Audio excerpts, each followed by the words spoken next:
Hello everyone, welcome back to my YouTube channel. This is Brahmjit Singh. आशा करता हूँ आप सब लोग अच्छे होंगे। आज मैं आप मार्केट के में 7 स्ट्रेटजी या मार्केट का सिलेबस लेके आया हूँ। एक्चुअल में मार्केट के सिलेबस में कौन कौन से चीज़ों को हमें फॉलो करना चाहिए और कौन कौन सी चीज़ों को हमें फॉलो करनी चाहिए, क्योंकि जब तक हम मार्केट का सिलेबस को नहीं जानेंगे तब तक हम उसके अंदर क्या पढ़ना है क्या नहीं पढ़ना है वो हमें कैसे जानकारी मिलेगी। तो हम स्टार्ट करते हैं मार्केट का सिलेबस। तो सबसे पहला इसका लेसन आता है मार्केट के अंदर हमें सबसे पहली चीज सीखनी पड़ती है सपोर्ट एंड रेजिस्टेंस। मार्केट में जब तक सपोर्ट एंड रेजिस्टेंस के बारे में नहीं जानेंगे तब तक भी हम कुछ नहीं कर सकते। दूसरा लेसन इसके अंदर आता है कैंडलस्टिक पैटर्न। जो आपने चार्ट के अंदर देखा है, हरे कलर की लाल कलर की जो कैंडल दिखती है उनको हम बोलते हैं कैंडलस्टिक पैटर्न। मार्केट के अंदर चार्ट पैटर्न होते हैं, जैसे कुछ पोल एंड फ्लैग, कुछ कप एंड हैंडल, कुछ डबल टॉप डबल बॉटम। उसके बाद मार्केट के अंदर इंडिकेटर आते हैं। मैं आपके लिए डिटेल्स में सपोर्ट एंड रेजिस्टेंस, डिटेल्स में कैंडलस्टिक पैटर्न के सातों लेसन में आपके लिए डिटेल्स में एक अलग से सीरीज लेके आऊंगा। फिलहाल मैं इस समय इस वीडियो में सिर्फ आपको सिलेबस के बारे में बता रहा हूँ कि इसके अंदर क्या क्या चीज आती है। फिर आपका सबसे इंपॉर्टेंट आता है पांचवा प्राइस एक्शन। उसके मार्केट के अंदर आती है साइकोलॉजी। फिर मार्केट के अंदर आता है एक्सपीरियंस। तो मैं इस वीडियो में आपको छोटा छोटा संक्षेप में थोड़ा थोड़ा बता दूंगा कि सपोर्ट एंड रेजिस्टेंस किस तरीके से काम करते हैं, कैंडलस्टिक पैटर्न किस तरीके से काम करते हैं, प्राइस में क्या आता है, साइकोलॉजी में क्या आता है। तो चलो हम स्टार्ट करते हैं। सबसे पहला लेसन हम पढ़ते हैं मार्केट के अंदर सपोर्ट एंड रेजिस्टेंस, कि सपोर्ट और रेजिस्टेंस क्या होता है। जैसे मान लीजिए मैंने एक इस एरिया को इस तरीके से डिफाइन किया, मैंने एक लाइन खींची है और एक लाइन मैंने इसके जस्ट एक नीचे खींची, ठीक। तो क्या होता है मैं आपको एक एक्सप्लेन कर दूं। जब भी मार्केट में, अब आप ये मानो जो नीचे का हिस्सा है मार्केट का, ये सपोर्ट है, ठीक, ये मार्केट का सपोर्ट है और ये मार्केट का रेजिस्टेंस है। अब हम कैसे डिफाइन करेंगे, इसको मान लीजिए छत, ठीक, और इसको मान लीजिए आप जमीन। देखिए जिस कमरे में आप बैठे हैं उसको मान लेते हैं हम जमीन। तो अब इसमें क्या चीज है, अब आप क्या करेंगे, यदि यहां से देखिए जमीन से यदि यहां से आप एक बॉल को ऊपर की तरफ उछालेंगे तो बॉल यहां से ऊपर की तरफ जाएगा। तो आपकी ऊपर की तरफ क्या है, छत है, जो छत से बॉल टकरा कर फिर जमीन पे आएगी। यदि आप जमीन से फिर बॉल को ऊपर की तरफ फेंकेंगे तो ऊपर छत से फिर टकराएगी बॉल और नीचे की तरफ आएगी। तो यहां पर मैं बताना चाह रहा हूं, जहां से प्राइस नीचे से ऊपर की तरफ गया है तो इसको कर रहा है सपोर्ट की तरह, लेकिन जो चीज नीचे से ऊपर की तरफ धकेल रहा है उसको हम बोलते हैं सपोर्ट। और जब कोई वस्तु किसी चीज से टकराकर ऊपर से नीचे की तरफ आएगा तो वो एरिया बन जाएगा मार्केट के अंदर रेजिस्टेंस। तो मार्केट जब जब इस एरिया पर जमीन पर आएगी तो इसको बोलेंगे हम सपोर्ट, और यहां से ऊपर की तरफ जाएगा तो ऊपर से जब फिर नीचे की तरफ आने स्टार्ट करेगा तो इसको हम बोलते हैं रेजिस्टेंस। तो मार्केट में सपोर्ट एंड रेजिस्टेंस हॉरिजॉन्टल इस तरीके से होते हैं। इसमें सिंपल एक सीधी लाइन इस तरीके से खींची हुई होती है, जैसे कि मैंने लगा रखी है, सीधी इस तरीके से लाइन होती है हॉरिजॉन्टल, और प्राइस ऊपर से नीचे आता है, नीचे से ऊपर जाता है, ऊपर से नीचे आता है, नीचे से ऊपर की तरफ जाता है। अब मार्केट के अंदर सपोर्ट एंड रेजिस्टेंस कुछ होते हैं trend line based. Trend line किस तरीके से होती है, ट्रेंड लाइन मार्केट के अंदर इस तरीके से होती है। मार्केट में ट्रेंड लाइन का मैं आपको स्ट्रक्चर दिखाता हूं कैसा होता है। जैसे मान लीजिए इस तरीके से मार्केट ऊपर गया, फिर थोड़ा सा पुल बैक हुआ, फिर थोड़ा सा ऊपर गया, फिर थोड़ा सा पुल बैक हुआ, फिर थोड़ा सा ऊपर गया, फिर थोड़ा सा मार्केट नीचे आया, फिर अगेन ऊपर साइड मूव किया। तो अब आप यहां पर एक चीज समझना, जब कोई प्राइस नीचे से यहां से ऊपर की तरफ गया तो मार्केट का ये हाई पॉइंट था, और मार्केट यहां से फिर नीचे की तरफ आया तो ये मार्केट का लो पॉइंट था। तो इस बार जब मार्केट यहां से ऊपर की तरफ मूव किया है मार्केट ने, तो इसने इस वाले हाई को ब्रेक किया है और इस हाई की तरफ मार्केट फिर से ऊपर आया। तो इस एरिया को बोलते हैं, जब मार्केट पिछले हाई को ब्रेक करके अगले वाले हाई की तरफ बढ़ता है तो इसको बोलते हैं हम हायर हाई। जब मार्केट पिछले वाले लो से ऊपर जाकर एक लो और बनाता है, कि जब नीचे की तरफ आया तो इसको बोलते हैं हम हायर लो। जब मार्केट फिर से ऊपर की तरफ जाता है तो जब पिछले वाले इसने हाई को फिर से ब्रेक किया तो इसको बोलते हैं हम हायर हाई। और जब मार्केट फिर से जब नीचे की तरफ आया तो जब नीचे की तरफ तो आया पर पिछले लो के ऊपर ही था, तो इसको बोलते हैं हम हायर लो। तो तो इसको हम बोलते हैं ट्रेंड लाइन। तो ट्रेंड लाइन ये होती है मार्केट में ऊपर जाती हुई ट्रेंड लाइन, एक मार्केट में होती है नीचे जाती हुई ट्रेंड लाइन। तो नीचे जाती हुई ट्रेंड लाइन किस तरीके की होती है वो मैं आपको यहाँ पर बना के दिखा देता हूँ।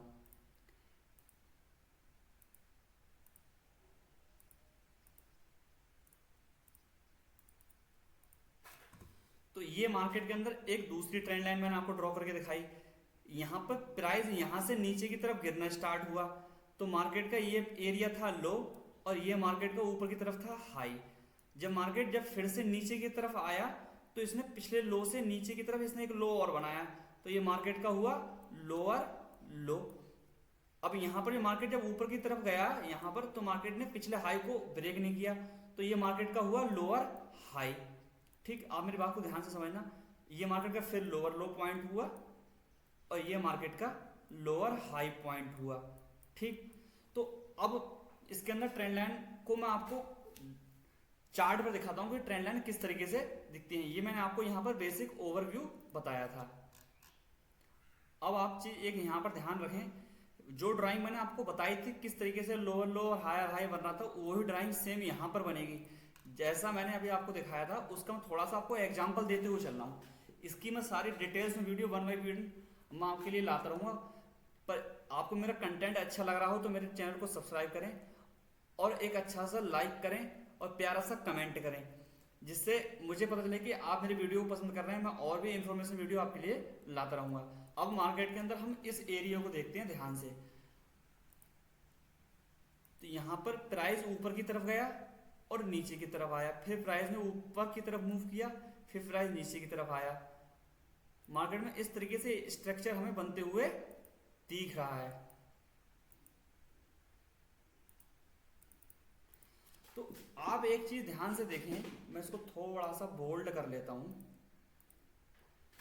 तो हमने यहां से इस लो पॉइंट को टच किया और दूसरे पॉइंट को हमने यहाँ पर पहले पॉइंट और दूसरे पॉइंट को टच किया और हमने ये सीधी ट्रेंड लाइन ऊपर की तरफ स्ट्रेच की हमने। तो यहाँ पर आप देखो कि सारे पॉइंट यहाँ पर इस तरीके से कनेक्ट हो गए। देखो अपने आप ही कनेक्ट हुए थे, तो मैंने सिर्फ 2 पॉइंट को ऐड किया था। तो ये ट्रेंड लाइन होती है इस तरीके से।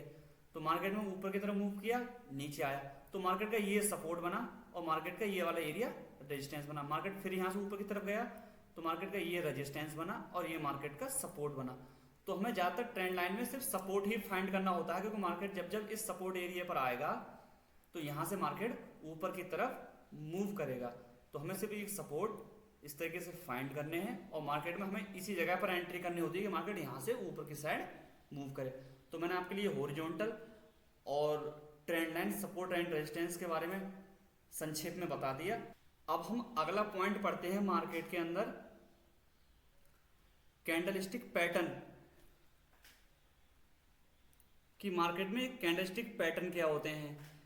कैंडलस्टिक पैटर्न, कुछ कैंडलस्टिक पैटर्न के नाम जैसे यहाँ पर लिखे हुए हैं, hammer, inverted hammer, bullish marubozu, bearish marubozu. तो मैं अब आपको इनको लाइव चार्ट में दिखाता हूं कि मार्केट में ये कैसे दिखते हैं, क्योंकि जब तक हमें कैंडल का भी ज्ञान नहीं होगा तो मार्केट में हम कुछ भी नहीं कर पाएंगे।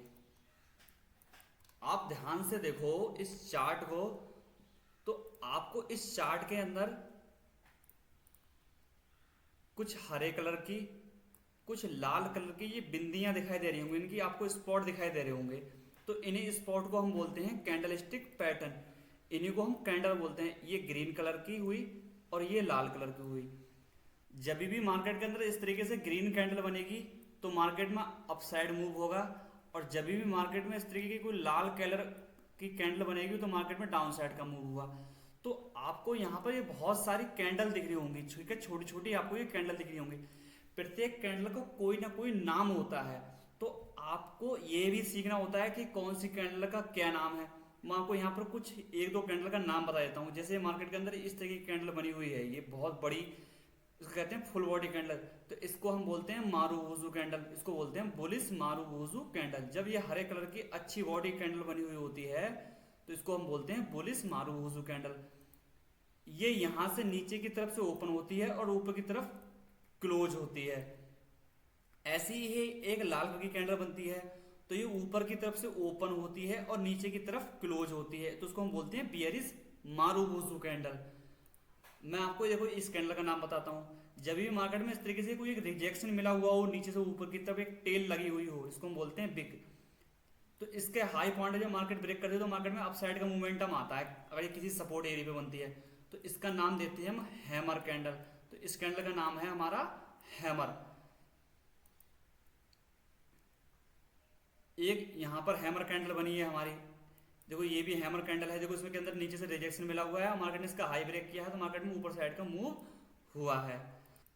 मैंने आपके लिए यहाँ पर कैंडलस्टिक पैटर्न का जो पीडीएफ था उसको डाउनलोड करके मैं यहाँ पर आपको दिखाने की कोशिश कर रहा हूँ कि आखिर कैंडलस्टिक पैटर्न किस किस तरीके की होती हैं। आप ध्यान से देखेंगे, मैंने अभी आपको एक बुलिश एंगल्फिंग पैटर्न बताया था, ये आपका बुलिश एंगल्फिंग पैटर्न इस तरीके का होता है। आपका ये हैमर कैंडल होती है, इस तरीके की मॉर्निंग स्टार होती है। तो इसमें से हम इन जितने भी आप यहाँ पर देख रहे हैं ये कैंडलस्टिक पैटर्न को, ये हम सारी की सारी नहीं पढ़ेंगे, पर इसमें से कुछ जो इम्पोर्टेंट हैं हम उन्हीं के बारे में पढ़ेंगे। जैसे ये डोजी कैंडल है, ये स्पिनिंग टॉप है, तो हम इसमें से कुछ चुनिंदा ही, ये कि देखा है तो मार्केट के अंदर 100-150 कैंडलस्टिक पैटर्न होती हैं, पर हम उसमें से कुछ चुनिंदा 20-25 कैंडलस्टिक पैटर्न को ही हम पढ़ेंगे, उससे ज़्यादा हम नहीं पढ़ेंगे। अब हम देखेंगे मार्केट के अंदर चार्ट पैटर्न। अब हम चार्ट पैटर्न के ऊपर पढ़ेंगे। चार्ट पैटर्न में हमारे pole and flag, cup and handle, double top, double bottom, triangle pattern, ये सारे पैटर्न आते हैं। अच्छा, अब हम देखते हैं कि ये देखने में होते कैसे हैं एक्चुअल में। हम उनको दिखाएंगे, आपको चार्ट पे भी दिखाएंगे। मैं आपके लिए यहाँ पे डेस्कटॉप पे मैंने देखो चार्ट पैटर्न खोला है। ये आप सिंपल से गूगल पे सर्च करना कि चार्ट पैटर्न, अब आप वहाँ से एक पीडीएफ डाउनलोड कर लेना। आपको चार्ट पैटर्न देखने में कैसे लगते हैं, देखो इनके कुछ नाम मैं आपको यहाँ पर दिखाऊंगा और बताऊंगा किस तरीके से काम करते हैं मार्केट के अंदर। जैसे ये यहाँ पे लिखा हुआ है इन्वर्टेड हेड एंड शोल्डर, तो आप ये यहाँ से देखें इस तरीके से मार्केट का ये शोल्डर बना है। शोल्डर का मतलब ये भुजा, इनकी हमारा जो बायां हाथ होता है या दायां हाथ होता है उसकी तरफ, ये हमारा सिर बना, इनके हेड, और ये मार्केट का राइट शोल्डर बना। जब भी मार्केट इसका ब्रेकआउट करती है तो मार्केट में एक अपसाइड का मोमेंटम आता है। तो जब भी हेड एंड शोल्डर सपोर्ट पे बनता है तो मार्केट में अपसाइड का मोमेंटम कराता है। ये मार्केट का बुलिश फ्लैग है मार्केट में। जब भी मार्केट इस तरीके से रैली करता है या मार्केट इस तरीके से झुकाव लेता है, फिर से मार्केट ऊपर साइड मूव करता है।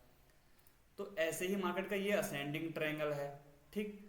तो यहाँ पे ये असेंडिंग ट्रायंगल रहा है, ये हेड एंड शोल्डर मैंने आपको दिखाया, ये इन्वर्टेड हेड एंड शोल्डर था, ये हेड एंड शोल्डर है। ये मार्केट का बियरिश पोल एंड फ्लैग है, ये बुलिश पोल एंड फ्लैग हुआ, ये मार्केट का बियरिश पोल एंड फ्लैग हुआ, ये मार्केट का डिसेंडिंग ट्रायंगल हुआ। तो यहाँ पर falling veg, symmetrical triangle, double bottom सबसे अच्छे काम करते हैं मार्केट में। इस तरीके से मार्केट नीचे आता है, फिर मार्केट यहाँ से पुल बैक लेता है। जब मार्केट कंटिन्यू नीचे की तरफ आने की कोशिश करता है, इसको स्विंग को जब ब्रेक डाउन नहीं कर पाता है तो मार्केट यहाँ से रिवर्स हो जाता है। तो इस तरीके से मार्केट में डबल बॉटम का फॉर्मेशन होता है। तो ऐसे मार्केट के अंदर बहुत सारे चार्ट पैटर्न हैं, जिसमें मैं आपके लिए कुछ और दिखाता हूँ। जैसे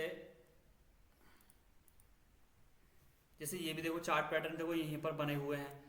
यहाँ पर देखो डिसेंडिंग ट्रायंगल बना हुआ है, ये पोल एंड फ्लैग बना हुआ है। तो यहाँ पर ये सारे इस तरीके के फॉर्मेशन देखते हैं। मैंने आपके लिए पूरी शीट लगा रखी है इस तरीके से, आप सिंपल से गूगल पे सर्च करना, वहाँ पर आपको मिल जाएंगे। तो ये मार्केट के हुए कुछ चार्ट पैटर्न।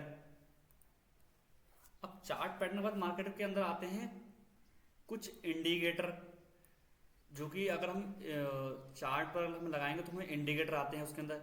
हम इंडिकेटर के बेस पे हम ये पता लगाते हैं कि मार्केट के अंदर मार्केट अप साइड जाएगा या मार्केट डाउन साइड मूव करेगा। तो हम इंडिकेटर को भी पढ़ते हैं। उसके बाद फिर मार्केट के अंदर आता है प्योर प्राइस एक्शन। जब आप 1, 2, 3, 4 स्टेप को पूरा कर लेंगे ना, जब आप सीख लेंगे इन चारों स्टेप को, फिर आप मार्केट के अंदर प्योर प्राइस एक्शन को सीखते हैं। फिर आप मार्केट के अंदर इतना इनको वेटेज नहीं देते, पिछले 4 आपने पढ़ रखे थे, फिर भी आपको ये काम करते रहेंगे कंटिन्यू। तो फिर यहाँ पर हम प्राइस में पढ़ते हैं। उसके बाद फिर मार्केट में आती है एक्चुअल में साइकोलॉजी क्या होती है। मार्केट के अंदर सबसे जो इंपॉर्टेंट चीज होती है वो मार्केट की होती है साइकोलॉजी और एक्सपीरियंस। साइकोलॉजी के अंदर हम 3-4 चीजें पढ़ते हैं। इसके अंदर हम money management, risk management, position sizing, buyer and seller की साइकोलॉजी को हम पढ़ते हैं। तो ये मैंने आपको 1 by 1 मार्केट का सिलेबस के बारे में पूरा एक ओवर स्ट्रक्चर समझाया कि support, resistance, candlestick pattern, chart pattern, indicator, price action, psychology और एक्सपीरियंस। अब मैं आपको यहाँ पर साइकोलॉजी के बारे में थोड़ा सा मैं डिटेल्स में थोड़ा सा बताने की कोशिश करता हूँ, जिससे कि आप थोड़ा समझ पाएं कि मैंने आपको ये इतना पावरफुल क्यों बताया। मार्केट के अंदर 70% ये साइकोलॉजी काम करती है, साइकोलॉजी और एक्सपीरियंस। बाकी जो 5 चीज़ें और जो आपको बताई हैं, ये मार्केट के अंदर 40% 30% ही काम करती हैं। सबसे इंपॉर्टेंट होती है साइकोलॉजी। यदि आप साइकोलॉजी को मेंटेन करते हैं तो आप मार्केट से कभी भी मार नहीं खाएंगे। अब मैं आपको साइकोलॉजी के बारे में थोड़ा सा मैं डिटेल्स बताता हूँ। साइकोलॉजी क्यों इंपॉर्टेंट है, यदि मान लीजिए साइकोलॉजी इंपॉर्टेंट क्यों है। देखो, सबसे पहले आपको कम से कम मार्केट में कम से कम मेरे में 2 साल का आपको टेक्निकल एनालिसिस और सपोर्ट रेजिस्टेंस के बारे में खूब ही अच्छी तरीके से सीखना चाहिए। उसके बाद जो साइकोलॉजी में आप उसमें क्या क्या सीखेंगे, यदि जब आप कैपिटल जब सब कुछ जब मार्केट में सीख जाएंगे तो आप रियल कैपिटल के साथ मार्केट के अंदर आएंगे। मान लीजिए आप यदि 1 लाख रुपए के साथ यदि मार्केट के अंदर आते हैं, मार्केट के अंदर यदि आप 1 लाख रुपए के साथ आते हैं, तो अब इसके अंदर हम एक एक चीज पढ़ेंगे। इस 1 लाख रुपए में क्या क्या पड़ता है। मैंने सबसे पहले आपको बताया मनी मैनेजमेंट। मनी मैनेजमेंट में क्या चीज होती है, सबसे पहले आप ये समझने की कोशिश करो। मनी मैनेजमेंट में आप क्या करेंगे, 1 लाख रुपए आपके ट्रेडिंग अकाउंट में नहीं होना चाहिए, आपका ये बैंक अकाउंट के अंदर होना चाहिए 1 लाख रुपए। आप 1 लाख रुपए का 20% आप अपने ट्रेडिंग अकाउंट के अंदर डालेंगे, सिर्फ 20% ही, जिससे आपका क्या होगा, सिर्फ आप इस समय सिर्फ ओनली 20,000 रुपए से ट्रेड कर रहे होंगे।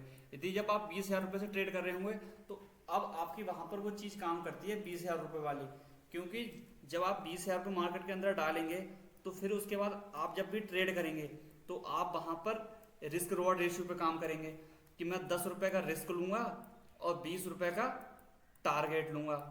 तो इससे आप क्या होगा, जब भी आप मार्केट में ट्रेड करेंगे तो 10 रुपए लॉस देने को तैयार हैं और उससे बदले में 20 रुपए लेने को भी तैयार हैं। फिर उसके अंदर आती है रिस्क मैनेजमेंट हो गया, मनी मैनेजमेंट हो गया, फिर आती है हमारी पोजीशन साइजिंग। अब पोजीशन साइजिंग में क्या, ये तो है नहीं कि अगर मैं 20,000 रुपये मेरे अकाउंट में पड़े हैं ट्रेडिंग अकाउंट में और 20,000 रुपये से यदि मान लीजिए मुझे 100 क्वांटिटी मिल रही है तो मैं 100 की 100 क्वांटिटी लूंगा। यदि मैं 100 की 100 क्वांटिटी 20,000 रुपये से खरीद लूंगा तो जायज़ सी बात है कि मेरा रिस्क भी बढ़ जाएगा। तो मुझे ये भी ध्यान रखना है कि जब मैं रिस्क ले रहा हूँ, अगर मेरी 100 क्वांटिटी है तो 100 क्वांटिटी लेने पर मेरा रिस्क भी सिर्फ 10 ही रुपये का होना चाहिए। या आप ये मान लो कि 100 क्वांटिटी है तो एटलीस्ट मेरा यहाँ पर 100 रुपये का ही रिस्क रहना चाहिए, जिससे कि मार्केट के अंदर मैं 200 रुपये ले सकूँ। तो ये मैंने आपको मार्केट का एक पूरा स्लैब्स के बारे में मैंने बताया। तो ये मैंने आपको पूरे सातों के सातों पॉइंट मैंने आपको थोड़ा सा संक्षेप में मैंने आपको बता दिए। अब हमें इन्हीं सातों पॉइंट को 1 बाय 1 मैं सीरीज लेके आ रहा हूँ, जिससे आप मैं उसमें बेसिक से लेके एडवांस तक आपको support resistance candlestick pattern, market में क्या साइकोलॉजी काम करती है, ये सब कुछ मार्केट के अंदर टेक्निकल सिखाया जाएगा। जब आप टेक्निकल को सीख लेंगे उसके फिर आपको उसमें उसके बाद आपको फिर साइकोलॉजी पे काम करना है, फिर अपने एक्सपीरियंस पे काम करना है। यदि फ्रेंड्स आपको मेरा ये कंटेंट अच्छा लगा हो तो चैनल को सब्सक्राइब करें, लाइक एंड शेयर करें। ऐसा ही वैल्यूएबल कंटेंट मैं आपके लिए लेके आता रहूँगा। तब तक के लिए गुड बाय।